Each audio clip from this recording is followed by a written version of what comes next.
जय हिंद। हरे कृष्णा।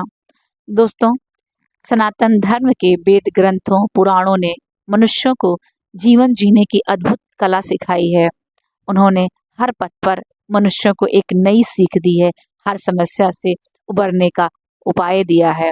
पर समय काल के अनुसार मनुष्य की याददाश्त कमजोर होती चली गई और वो अपनी हर एक चीज को भूलता चला गया। आज शायद ही उन्हें अपने पूर्वजों और अपने गोत्र के बारे में भी पता हो। अपने ग्रंथों के बारे में संपूर्ण जानकारी तो बहुत दूर की बात है। और ये संकट इतना गहरा होता चला गया कि आज इन ग्रंथों के अस्तित्व पर भी प्रश्न उठने लगे हैं। इन्हें मनगढ़ंत कहानियां कहने लगे हैं। ये धर्म इतने छोटे नहीं, इतने अस्तित्वहीन नहीं कि इनको हम यूं ही भुला दें। ये वह रचनाएं हैं जिन्होंने हमारे अस्तित्व से हमें परिचित कराया है। क्या सनातन धर्म बिल्कुल कल्पोल कल्पना है? जी बिल्कुल नहीं। जो कुछ भी मानव के समझ में नहीं आता, वो उसे काल्पनिकता का नाम दे देते हैं। आइए कुछ उदाहरणों द्वारा समझते हैं। जैसे हम एक उदाहरण देना चाहेंगे जगन्नाथपुरी का। अगर आप जगन्नाथपुरी मंदिर में जाते हैं तो वहां अंदर जाते ही आपको समुद्र की ध्वनि नहीं सुनाई पड़ती, जबकि वह मंदिर बिल्कुल समुद्र के किनारे ही बसा हुआ है। मंदिर में कभी प्रसाद घटता ही नहीं, चाहे लाखों लोग आ जाएं, चाहे हजारों लोग आ जाएं, चाहे कितने ही लोग क्यों ना आ जाएं। पुराणों के अनुसार यह धरती का वैकुंठ है। और पता है, यहाँ का झंडा हमेशा हवा के विपरीत दिशा में उड़ता है ना? आश्चर्य की बात। लेकिन अगर आप बताएंगे तो पक्का लोग इसे नाकार देंगे। रही भारत के वेदों के पुराणों के अस्तित्व की बात, तो चलिए उनके बारे में जानते हैं। भगवत गीता के चौथे अध्याय के पहले श्लोक में भगवान अर्जुन को कहते हैं, इमं विश्वते योगम प्रोक्तवाहनम व्ययम विश्वान मन बेप्रहा मनुरिक्ष्वाक बेब्रपीत। अर्थात चाहे वेद हो या पुराण, शास्त्र हो या संहिता, ये सभी ज्ञान भगवान कृष्ण ने भगवान सूर्य देव को 12 करोड़ साल पहले ही दे दिया था। और यह ज्ञान भगवान सूर्य देव ने मनुष्य के पिता मनु को दिया। फिर मनु ने इक्ष्वाकु को दिया, जो भगवान राम के पूर्वज थे। फिर यह दिव्य ज्ञान मौखिक रूप से आगे बढ़ता रहा और समयानुसार ऋषियों मुनियों द्वारा अपने शिष्यों को दिया जाता रहा। इसलिए इन वेदों को परुषेय भी कहा जाता है, जिसका मतलब है कि यह ज्ञान मनुष्य द्वारा निर्मित नहीं है, यह ज्ञान भगवान द्वारा दिया गया है। पर कुछ ज्ञानियों के अनुसार यह ज्ञान ऋषियों मुनियों को अपनी तपस्या से प्राप्त हुआ, जिसे उन्होंने अपने शिष्यों को दिया और इस प्रकार ये मौखिक रूप से आगे बढ़ता रहा। बाद में इसे लिपिबद्ध किया गया। वेदों को समझने के लिए हमें किसी उचित ऋषि या गुरु की जरूरत है। उनके सानिध्य की जरूरत है।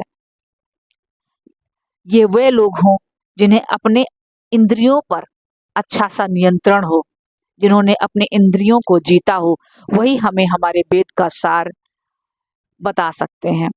आज के मनुष्य को एक छोटी सी बात तो याद नहीं रहती, एक छोटी सी चीज तो समझ में नहीं आती। तो ये इतना बड़ा रहस्य भगवान के द्वारा दिया गया ज्ञान समझ में कहाँ से आएगा? पता है, ये मानव जीवन जितना सत्य है ना, उतना ही सत्य हमारे ये वेद हैं। आज हम चंद्रमा और मंगल पर पहुंचकर गर्व से भर जाते हैं। हमें लगता है हमने क्या ही हासिल कर लिया। पर आप पुराने ग्रंथों को उठाकर अगर देखेंगे तो सतयुग, द्वापर, त्रेता, पता नहीं कितने ऋषि मुनि थे जो इस शरीर से ही सारे लोकों में भ्रमण किया करते थे, 14 भुवनों की यात्रा किया करते थे। उनकी गति लाइट ईयर से भी तेज थी। अनेक ग्रंथों में, चाहे भगवत गीता हो, चाहे रामायण हो, चाहे पुराण हो, चाहे विष्णु पुराण हो, चाहे कुर्म पुराण हो, हर जगह आपको इस बात का वर्णन मिलेगा कि नारद मुनि हर लोक में, चाहे शिव पुराण आप उठा लीजिए, हर लोक में यूं ही विचरण किया करते थे। वह स्वर्ग लोक, मृत्यु लोक, पाताल लोक, सत्य लोक, वैकुंठ लोक, स्वर्ग शिव लोक, हर लोक में आया जाया करते थे। पर ये बात सिर्फ उन्हें में ही समझ में आ सकती है जिनमें आस्तिकता का लेस मात्र हो, जिन्हें पता हो अपने धर्म को जानने की, जिनमें उत्कंठा हो, जो इस मार्ग पर आगे बढ़ चले हों, जिनको धर्म पर विश्वास हो। लोग विज्ञान विज्ञान विज्ञान विज्ञान चिल्लाते हैं, पर विज्ञान से कभी भी धर्म को जाना नहीं जा सकता। विज्ञान जहाँ खत्म होता है, धर्म उससे कहीं आगे की बात है। आइए इस बात को तुलना देकर आगे बढ़ते हैं, अपने सनातन धर्म के रहस्यों को थोड़ा और खोलते हैं। हमारे सनातन धर्म को दो भागों में बांटा गया था। पहला था श्रुति, दूसरा था लिखित। श्रुति शास्त्र वह शास्त्र है जिन्हें हमने सुनकर प्राप्त किया है। ये गुरु शिष्य परंपरा से आए हुए हैं, जिनमें गुरुओं द्वारा यह ज्ञान अपने शिष्यों को कहकर सुनाया जाता था। वेद उसी का पाठ है और मनुष्य उसे यूं ही ग्रहण कर लेते थे। यह ज्ञान वह होता था जो उन्हें अपने गुरुओं से प्राप्त होता था। पर समय चक्र के साथ मनुष्य के विषय की भूख बढ़ती गई। उसने अपनी इंद्रियों पर नियंत्रण खो दिया। उसकी स्मृति कमजोर होती गई और कमजोर स्मृति के साथ वो क्या ही संकलित करके रह सकता था। मनुष्य इतना काबिल नहीं रहा वो इतनी पवित्र श्रुतियों को याद रख सके। तब जाकर कृष्ण द्वैपायन, जिन्हें हम वेद व्यास के नाम से जानते हैं, उन्होंने सभी मौखिक श्रुतियों को एक जगह इकट्ठा करके 4 भागों में विस्तारित कर दिया, जिन्हें आज हम 4 वेदों के नाम से जानते हैं, ऋग्वेद, यजुर्वेद, सामवेद और अथर्ववेद। फिर ये ज्ञान उन्होंने अपने 4 शिष्यों को दिया।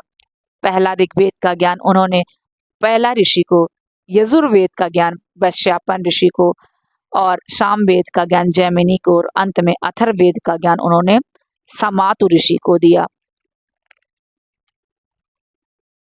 वेदों के बारे में बहुत सारे प्रश्न किए जाते हैं, पर वेदों में सच्चाई है, ये स्वतः ही सिद्ध है। इसका सबसे बड़ा प्रमाण बिग बैंग थ्योरी है।